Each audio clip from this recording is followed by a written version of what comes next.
생활에 보탬이 되는 친절한 경제 시간입니다. 봄을 앞두고 새 집을 알아보는 분들 많으실 텐데요. 이사 한번 하려면 신경 쓸 게 한두 가지가 아니죠. 네, 전세의 경우 전입신고를 했는데도 보증금을 날리는 경우가 있다고 하는데요. 이사철에 이런 일을 안 당하려면 어떻게 대비해야 하는지 오늘 박대희 기자와 함께 자세히 알아보겠습니다. 박 기자, 임대차 계약할 때 전입신고 꼭 하라고 하잖아요. 네. 그런데 했는데 또 피해를 본 사례가 있다고요. 네, 그렇습니다. 전입신고를 하면은 보호를 받을 수 있다. 이렇게 알고 계신 분들 많은데요. 이분 같은 경우는 전입신고를 했는데도 이제 보증금을 날리게 된 그런 경우입니다. 금요일에 이사를 한 뒤 그 다음 주 월요일에 전입신고를 했습니다. 근데 마침 같은 날인 월요일에 집주인의 3억 원 가까운 근저당을 설정했습니다. 전입신고는 한 날로부터 하루 뒤인 화요일부터 효력이 생기기 때문에 월요일에 한 근저당이 우선순위로 판정을 받아서 결국 보증금 1억 원을 잃게 된 겁니다.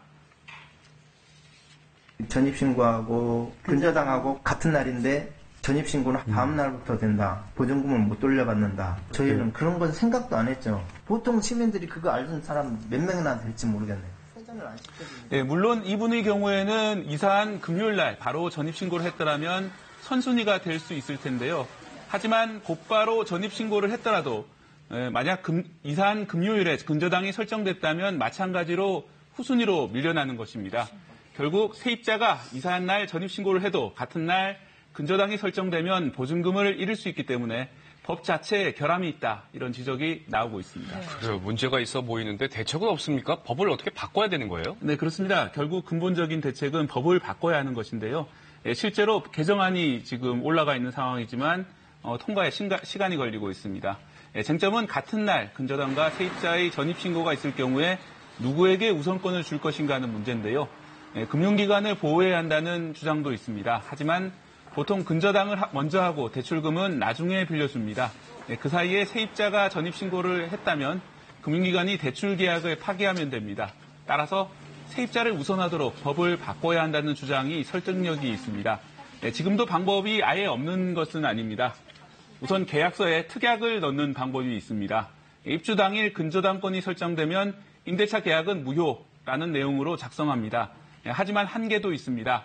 특약에도 불구하고 근저당이 설정되면 결국은 소송까지 갈 수밖에 없습니다. 그 다음으로 전세보증보험을 가입하는 방법입니다. 임대기간이 반 이상 남았으면 집주인 동의 없어도 가입할 수 있습니다. 단점은 보험료가 보증금 1억 원당 연간 12만 원에서 22만 원가량으로 부담이 되는 데다가 가입 조건도 까다롭다는 점이 있습니다. 이런 문제점 때문에 공인중개사에서 제공하는 보험이나 믿을 만한 중개사를 이용하는 것도 중요합니다. 네, 앞서 보증금 잃은 그 사례를 보면 당일에 그냥 신고를 했더라면 문제는 없었을 텐데 좀 쉽게 할 수 있는 방법은 없을까요? 네, 가장 이제 많이 하시는 방법은요. 이사한 날 계약서를 들고 이제 주민센터로 가시면은 확정일자하고 전입신고를 동시에 할 수 있습니다. 하지만 주민센터를 이용할 수 없는 때에는 인터넷으로도 전입신고가 가능합니다. 인터넷 전입신고도 마찬가지로 업무 시간인 오후 6시까지 해야 한다는 점 주의하셔야 되고요. 확정일자를 받는 것도 인터넷으로 가능합니다. 이때는 법원 홈페이지로 스캔한 계약서를 올리는 방법을 이용하기 때문에 절차가 조금 까다롭습니다. 네, 그럼 보증금을 지키기 위해서 또 다른 점들, 주의해야 될 점들도 짚어주시죠. 네, 보통 이삿날 잔금을 치르는 경우가 많은데요. 계약을 해놓고 집주인이 바뀌거나 근저당을 설정하는 경우도 종종 있습니다. 이 때문에 잔금을 치르기 전에 당일 발행된 등기부로 가등기 설정이나 명의 변경이 없는지 최종 확인하는 게 좋습니다. 앞서 말씀드린 것처럼 전입신고나 확정일자를 받는 것도 이사와 동시에 진행하는 게 유리합니다. 특히 다가구 주택이나 원룸의 경우에는 먼저 전입신고를 한 세입자들이 너무 많으면 나중에 전입한 세입자의 경우에는 보증금을 잃을 수 있습니다. 계약 전에 충분히 따져봐야 하고 공인중개사와 상의하셔야 됩니다. 또 보증금을 돌려받기 전에 다른 곳으로 이사를 가버리면 보증금 받기가 어려워집니다. 이때는 법원에 임차권 등기 명령을 신청하면 이사를 한 뒤에도 보증금을 돌려받을 길이 열립니다.